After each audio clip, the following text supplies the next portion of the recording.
अमर आणि त्याचे स्वप्न. एका छोट्याशा हिरव्यागार गावात अमर नावाचा एक तरुण राहत होता. गावाभोवती डोंगर, झाडे आणि लहानसे जंगल होते. अमरला लहानपणापासूनच निसर्गाची खूप आवड होती. सकाळी पक्ष्यांचा किलबिलाट ऐकणे, फुलावर फिरणारी फुलपाखरे पाहणे आणि जंगलातील प्राण्यांचे निरीक्षण करणे हा त्याचा आवडता छंद होता. पण त्याला सर्वात जास्त आवड होती ती फोटोग्राफीची. जे सुंदर दृश्य त्याच्या डोळ्यांना दिसायचे ते कायमचे जतन करून ठेवावे असे त्याला वाटायचे. त्याचे एक मोठे स्वप्न होते. जंगलातील सुंदर पक्षी, प्राणी आणि निसर्गाची छायाचित्रे काढून एक भव्य प्रदर्शन भरवायचे. अमर अनेकदा शहरातील मोठ्या फोटोग्राफर्सचे फोटो पाहायचा.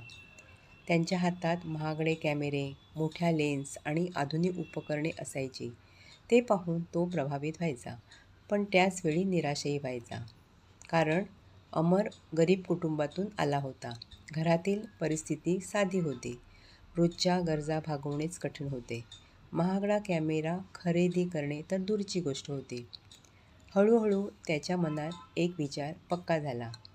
जेव्हा माझ्याकडे मोठा कॅमेरा येईल तेव्हाच मी चांगली फोटोग्राफी करू शकेन. या विचारामुळे तो दिवसेंदिवस निष्क्रिय होत गेला. जंगलात जाणे कमी झाले. नवीन काही शिकण्याची इच्छा कमी झाली. तो फक्त भविष्याची वाट पाहत राहिला. महिने गेले. एक दिवस गावातील एक वृद्ध शिक्षक त्याला भेटले. ते अनेक विद्यार्थ्यांना प्रेरणा देणारे आणि जीवनाचे धडे शिकवणारे होते. त्यांनी अमरच्या चेहऱ्यावरची निराशा पाहिली आणि विचारले, "काय रे अमर, आजकाल जंगलात जात नाहीस का?" अमरने हळूहळू त्याची अडचण सांगितली. "सर, मला फोटोग्राफर व्हायचे आहे, पण माझ्याकडे चांगला कॅमेरा नाही. त्यामुळे मी काहीच करू शकत नाही." शिक्षक हसले. त्यांनी शांतपणे अमरच्या खांद्यावर हात ठेवला आणि म्हणाले, "अमर, आयुष्यात अनेक लोक योग्य वेळ, योग्य साधनं आणि योग्य परिस्थितीची वाट पाहत राहतात. पण यश त्यांनाच मिळते जे उपलब्ध गोष्टींचा सर्वोत्तम वापर करतात." अमर त्यांच्या बोलण्याकडे लक्ष देऊन ऐकत होता. शिक्षक पुढे म्हणाले, "तुझ्याकडे जे आहे तिथे तू आहेस. तिथून जे शक्य आहे ते करायला सुरुवात कर. परिस्थिती बदलण्याची वाट पाहू नकोस.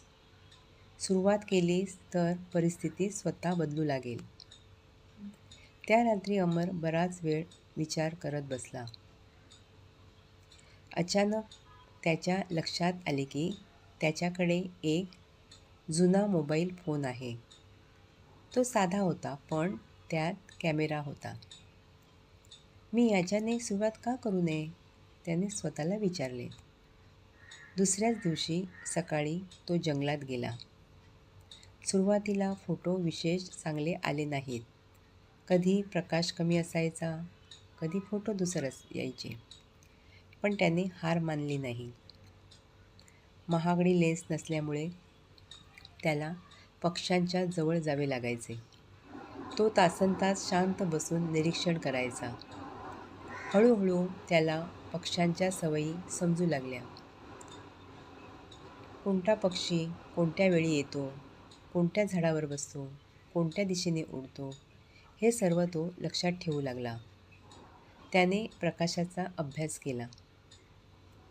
सूर्योदयाच्या वेळी फोटो कसे घ्यायचे, सावलीचा उपयोग कसा करायचा, योग्य कोन कसा निवडायचा, हे तो स्वतः शिकू लागला.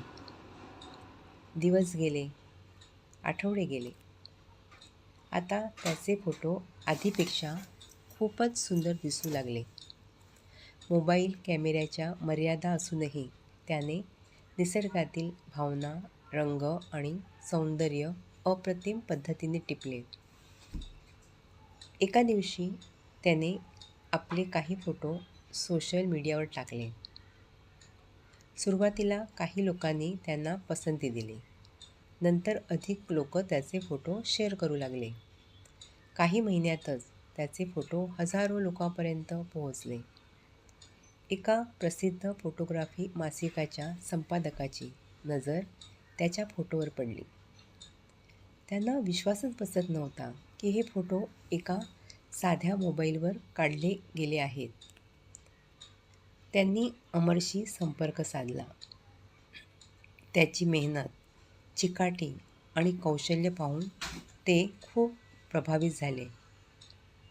काही दिवसांनी त्यांनी अमरला एक व्यावसायिक कॅमेरा भेट दिला. फक्त इतकेच नाही तर त्याच्या फोटोंचे एक प्रदर्शनही आयोजित केले. प्रदर्शनाच्या दिवशी अनेक लोक आले. सर्वजण त्याच्या छायाचित्रांचे कौतुक करत होते. अमर मंचावर उभा होता. त्याच्या डोळ्यात आनंदाश्रू होते.